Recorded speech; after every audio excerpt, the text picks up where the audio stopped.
speaking of like the coffee shops and stuff, going back to, just the whole album itself, how often do you write? Since you're saying that you did that for like a year and a half, like how often is your writing happening? So going to the coffee shop, that I was trying to do that maybe like once a week. But in general, nowadays, I'm writing every day. There was a point where things was happening, push was definitely coming to shove, and I wasn't writing nowhere near as much as I wanted to. But nowadays, I would say I'm definitely writing every day. Every day? Every single day. That's good. That's real good, man. Like, even if you having a bad day? Yeah, every single day. Because I the way I look at it, I don't have to write a masterpiece every day. I don't have to lock into the studio for 6 hours every day. For me, because I've been doing this so long, and because I used to, when I first started working on music, that's what I would do. I would go to work, very first job, going to college and working at the same time. I don't get home until 9, 10 o'clock. I would literally just come home, sit at the dinner table, grab a notebook, and write until I got tired. I did that every single day. And on days off, I would write in the morning, or I would write at night, or both. I did that every single day. So now it's more so just tapping back into that. But when I was first really establishing myself mentally as an artist, like, this is what I'm gonna do, this is what I want to set out for my life to be, I did this every single day. That's crazy. That's good, man. That's dedication right there. Yeah. That shows how dedicated you are, man. I love hearing that, man, because like I said, I'm so passionate about what I do, and I feel like, if you're good at something, it's not gonna get better unless you practice. Exactly. Every day. Exactly. In some sort of capacity. Because it's like, even if I didn't make a beat that day, I'm creating a tune and recording it on my phone. Yeah. To get an idea, so I can I need to conjure these 3 or 4 concepts I had. Exactly. These 4 beats and stuff. Yeah. So, and that's another thing, because even for me, writing isn't just putting a pencil on the paper and writing. For me, like I said, writing is hearing a story, keeping it in mind, and fleshing it out. Hearing, when I'm driving to work and I'm just listening to beats. To me, that's writing. That's working on music. Yeah, because you conjuring thoughts, you brainstorming. Yeah. That's a thing about creatives. We always mind wandering. Yeah. How you can connect the dots. Yeah. Make this a man. Even though you know you can't make a masterpiece every single time. Yeah. But that's the goal, because you love it so much. You're just man. And I think people who really love something, it gotta be for you. You know what I mean? You don't have to write for everyone else. But sometimes when you true to yourself, it's so relatable to everyone else. Yeah. Just being yourself. See, that's the hard thing, because you want people to like it. You do. You do. People to like it. You definitely do. That's gonna always be there. Yeah. That's the you expressing in that way, so it's not an insecurity, but whether it be constructive criticism, there's always something you gotta be judged on your art, because at some point somebody gonna judge it, Yeah. And you gotta be able to grind your teeth and accept it. Yeah. But you also gotta trust who that's coming from.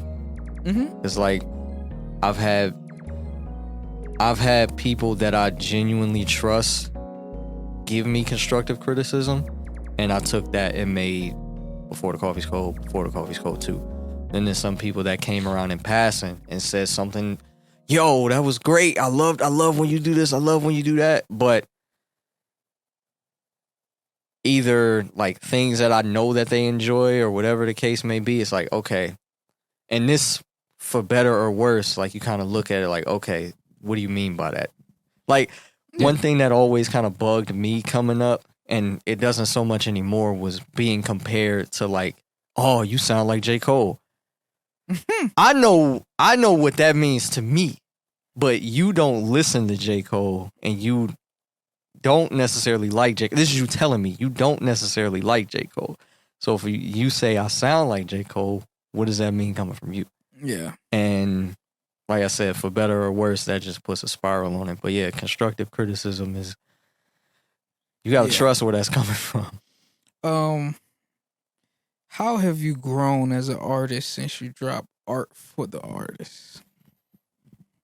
Since we talking about like the writing process, like what do you, like how far you think you've grown? I think I've grown. Because I hear it for sure. Appreciate that. I think I've grown a lot in the sense that now I know what works, and I know how close I am to what I've always wanted to do. Like, for me, I didn't start writing music wanting to be a rapper. I always tell like Phil and other people that, and I always tell them like, if I could sing, I wouldn't be rapping. Just straight up, if I could sing, I would not be rapping. But doing Art for the Artist, it made me a lot more comfortable with my voice and like taking it to places where, yeah, I'm not like out here on some Music Soul Child shit, but I can at least hit whatever notes I need to hit or do whatever it is I need to do. It's like the roof about to cave in. I think that's thunder. Damn. But yeah, do what I need. No, you can't. Can't control nature. Do what I need to do vocally, and like asking myself, oh, I did that. Where can I take that? And then also like having my own studio, learning how to mix better and like use certain effects and like stack vocals better and like balance stuff. Like just learning how to mix. It's like, okay, the sky is becoming the limit on some stuff. Yeah, man, you opening up them tools. Yeah. To utilize them correctly and, you know, make what you got better. Yeah. Oh, yeah, it's definitely crazy. Like, oh, yeah. And what inspired Alt Black? That's all. So, growing up, the area that I grew up in, the people that I grew up around, I was like them. I was impressed. Like, they had an impression on me. They were my friends, blah, blah, blah, blah, blah. We behaved the way we behaved. We did what we did. But outside of that, I was very much like aware of who I was and who I wanted to be and what I was interested in. So it could be something as simple as like, I grew up watching anime. Wasn't that many people watching anime at that time. Now it's popular. Everybody watching anime now. But when I was growing up, get made fun of for that. But when I was in school, be talking about LeBron, football, whatever. And I could do that because I watched football, I watched basketball, but I also watched anime. I watched wrestling. I read, I studied things. My mom, she was in college at the time, so she was teaching me anatomy when I was like 7. So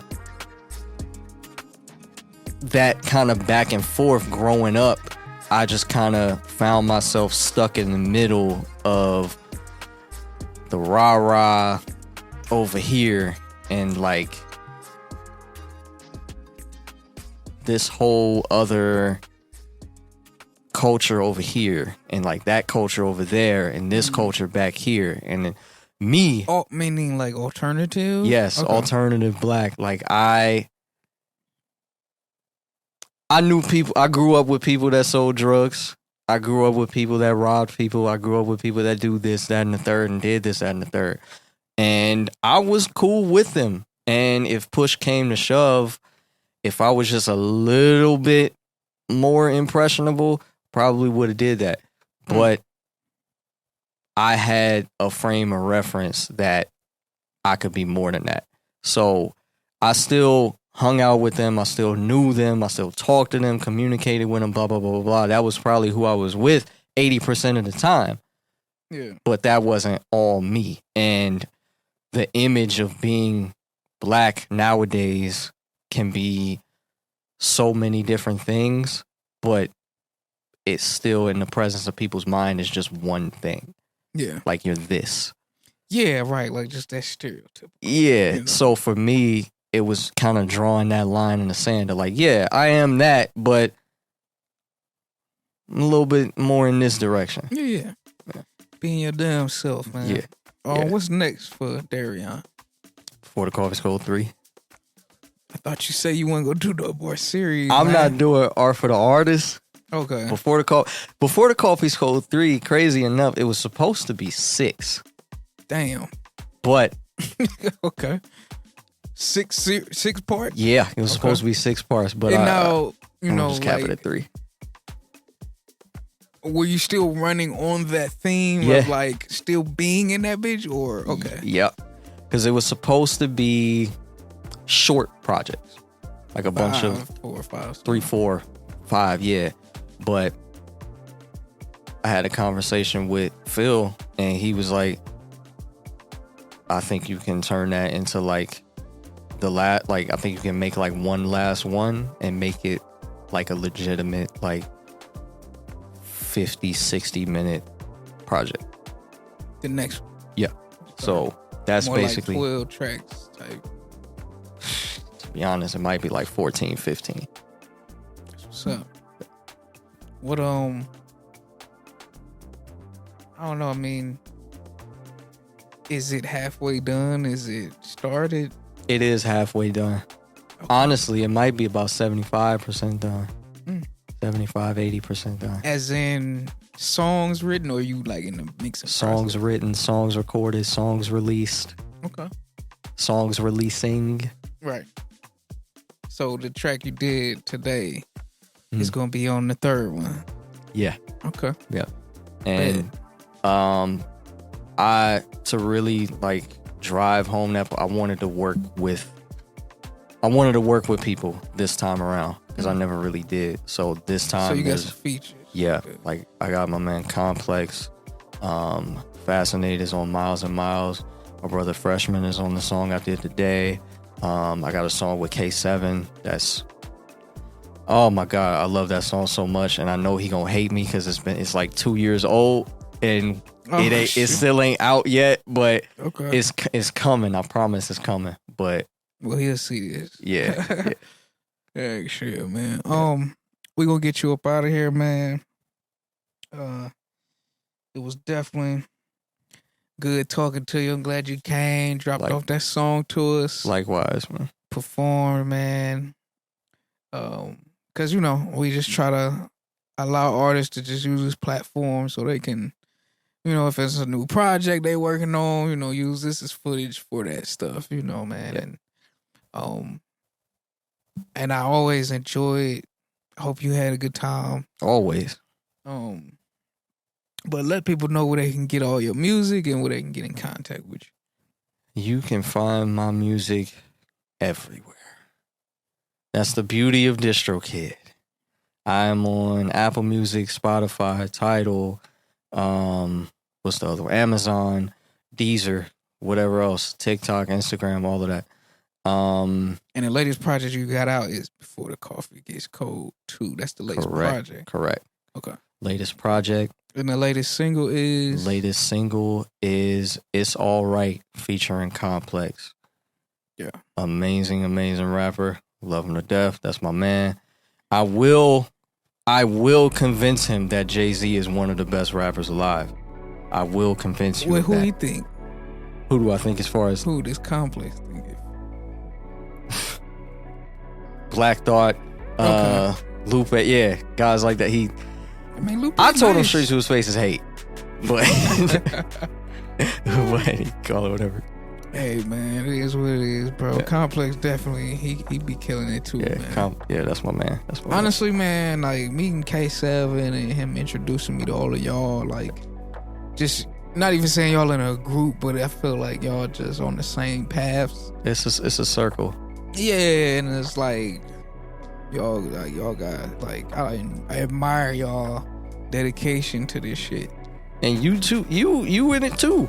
I know why I'm in it, yeah, because I'm like enjoying y'all energy, man, and just seeing people work through life with their passion, you know, and still being able to give off good energy. Because sometimes they get overwhelmed, man. Yeah, it's hard to keep your spirits up. It's hard to stay dedicated because you got, you know, bills, you know, stuff like that, and you got to make a sacrifice with a lot of this stuff, whether that be time or money. So, and I think the biggest thing for that is we all just